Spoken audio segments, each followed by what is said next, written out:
right, guys, today we're going to be going through and I'm going to show you how I passed the inspections to get through all the plumbing, electrical, the HVAC, and there's also spray foaming insulation so that I can get this house, my home, up to the drywall stage. So I'm going to take you through and show you some of those items we had to get addressed so we can get moving to the next stage. Finally, the fun part, making it look like a house on the inside.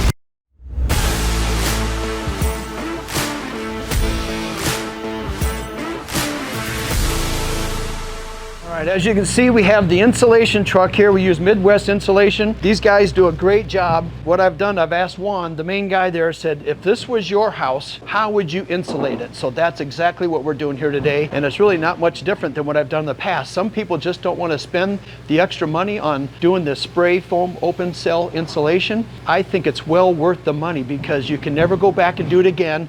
And once it's in your house, you get the benefits, so many benefits. It creates a sound barrier. It's a higher R value. Your utility will go down, so it will pay for itself over time. So let me take you through and show you some of the things we had to go through on our inspection to get to this stage. Once we're done framing, the framers leave, then we bring in the plumbing guys, then the HVAC, they work right behind the plumbers. There is a process because the plumbing pipes go in first. It's more difficult to move the plumbing pipes, so then the HVAC guys can work around that.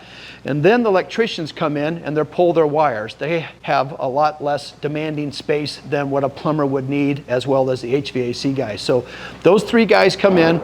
They kind of tend to chew up the walls, move some boards. So then we come back and make sure whatever they've cut through some walls, and I'll show you, there's some plates we have to put on to make sure the stud strength's still there, because the framer might have to come back and make some of those adjustments. So let's go through and start our walkthrough. All right, here is what they call a stud shoe, because the plumbing pipe, these are 2x4 walls. This pipe going through there is probably, I don't know, I should know this, 1.5 or 2 inches. So they cut a hole through this 2x4, which makes it less, reduces its strength. So they put this stud shoe on, this metal, they put on to the skinny end, nail it to it, which then makes this 2x4 rigid again. So we look for those to be put on correctly.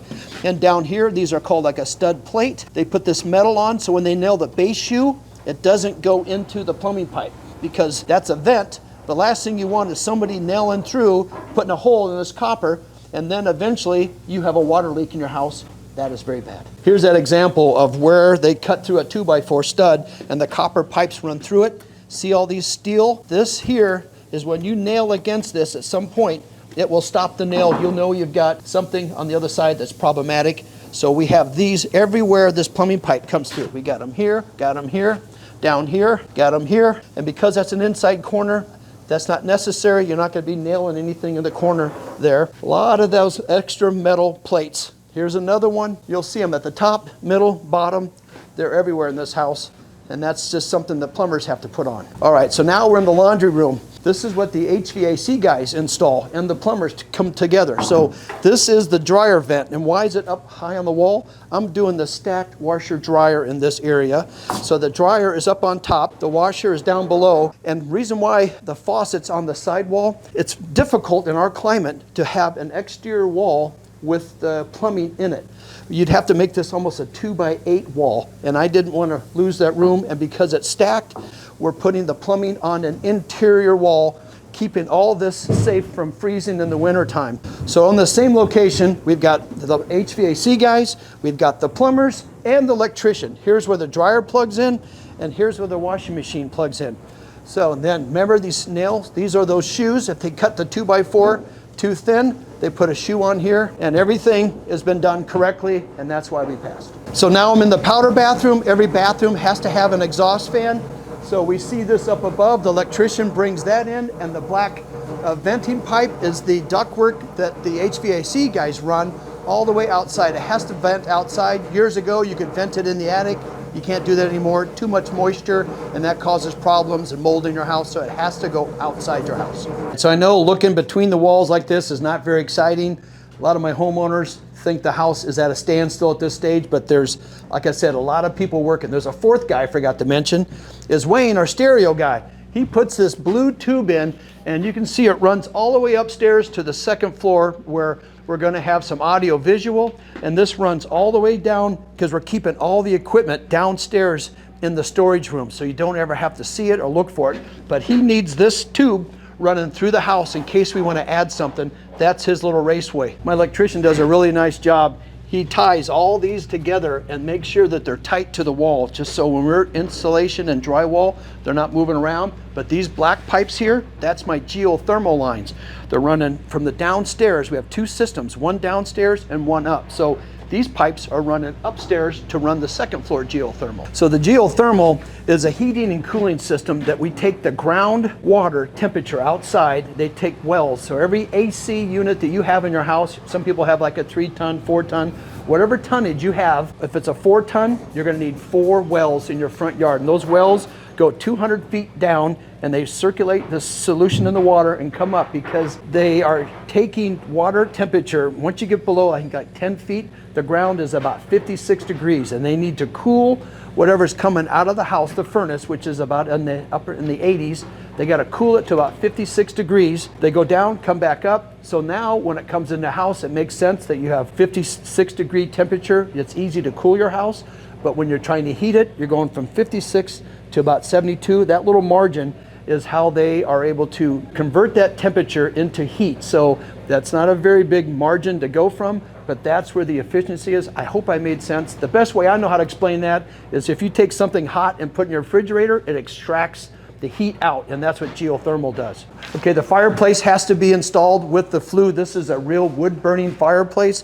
Even though we'll have a gas starter, we can put gas logs in it, but having this big open box kind of seems to fit the country living. Here's what I just learned today. My wife is now showing me pictures of a different, she likes the fireplace, but it's how we're going to design the surround. So it looks like I might have to bring Eugenio back and reframe this because she might want this wider or narrower. I don't know. So this seems to be a moving target for me, but welcome to new construction and dealing with designers and wives. There's certain ceilings in homes that you do not have attic access to, such as this room that has a big cathedral ceiling.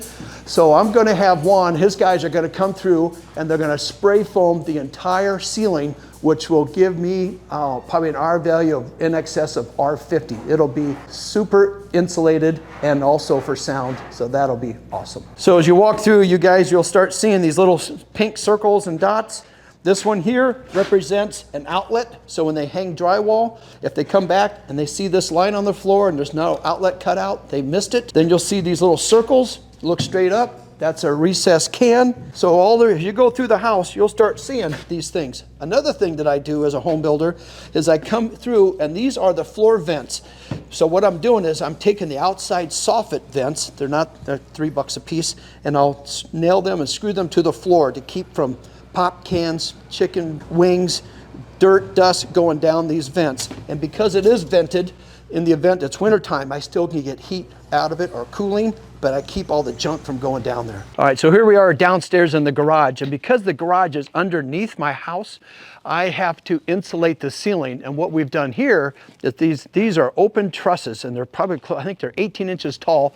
So you can see they put a netting up and then they come in and they blow insulation, fill that entire cavity full, and you can see it right here what it will look like once it's all done. When I heat and cool, actually just heat this space, I could cool it, that's what Flair did, but I don't see that's necessary. This will be extremely efficient and very sound deadening at the same time. So let me take you over here. This is where I have my outdoor garage bib, hose bib.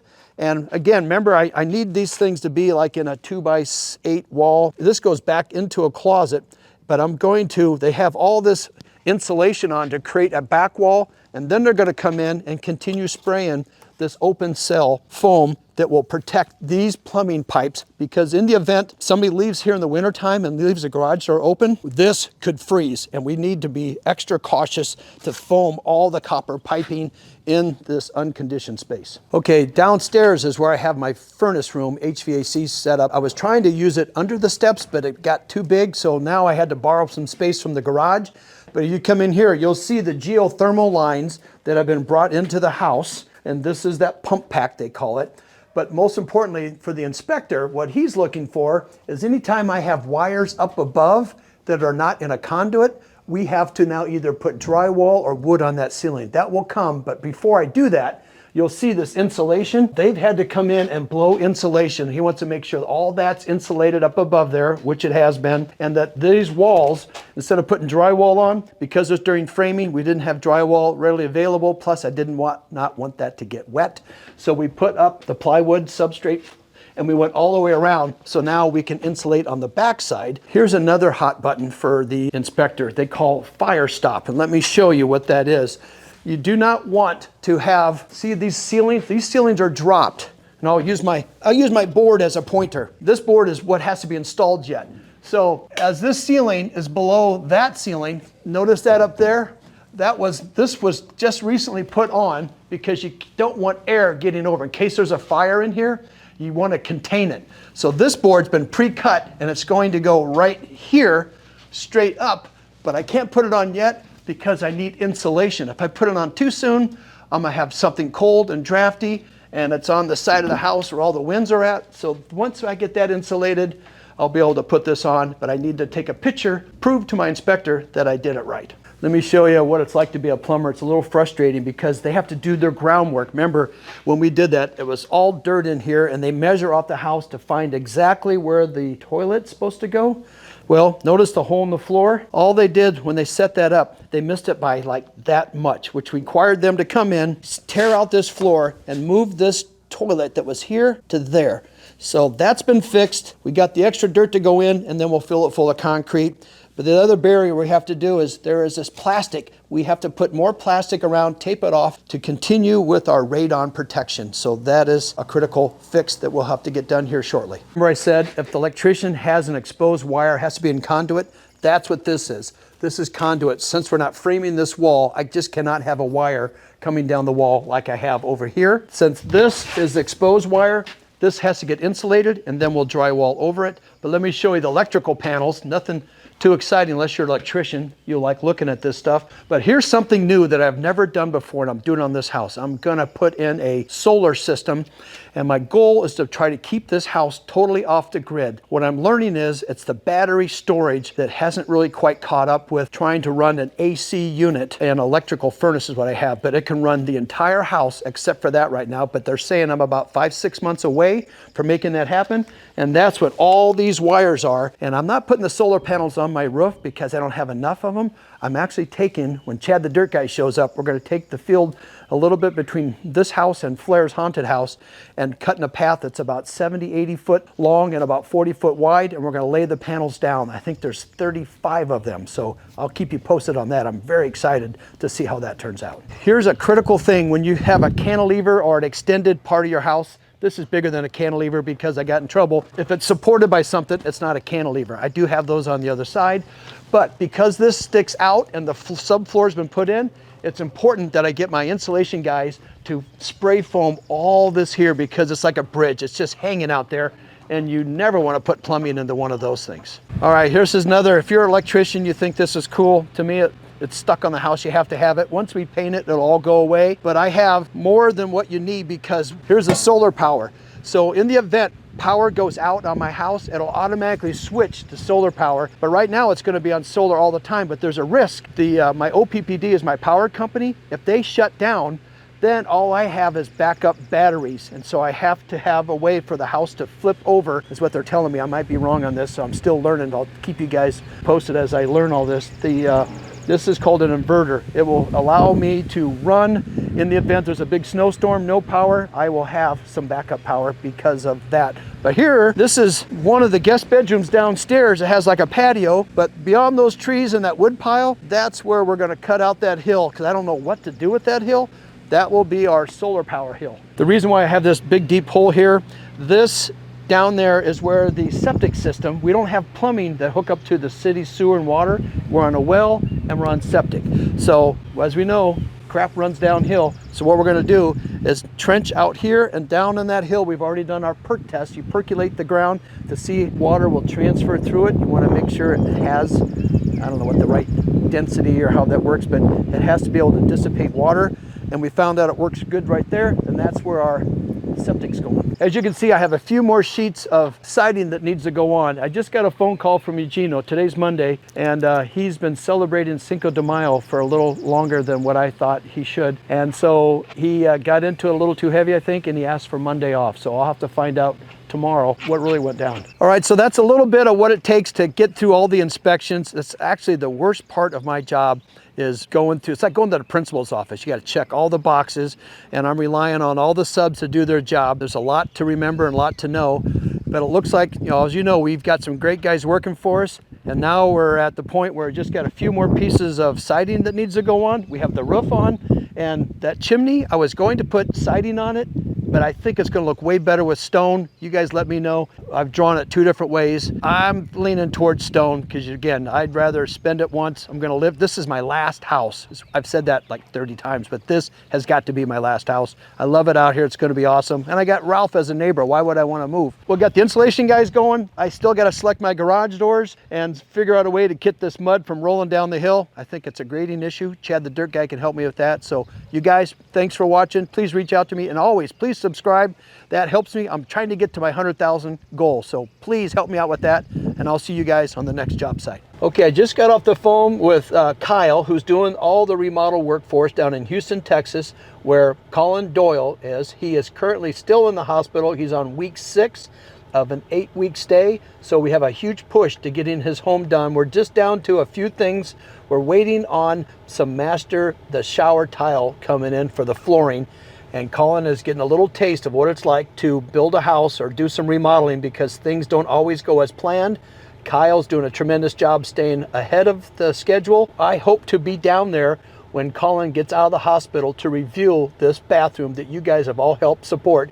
By the way, we're still about $3,500 short of our goal, so if you could click the link below, I would greatly appreciate it. Colin is tickled to death and cannot wait to get home to see what you guys have done for him. So thank you so much, and I appreciate it.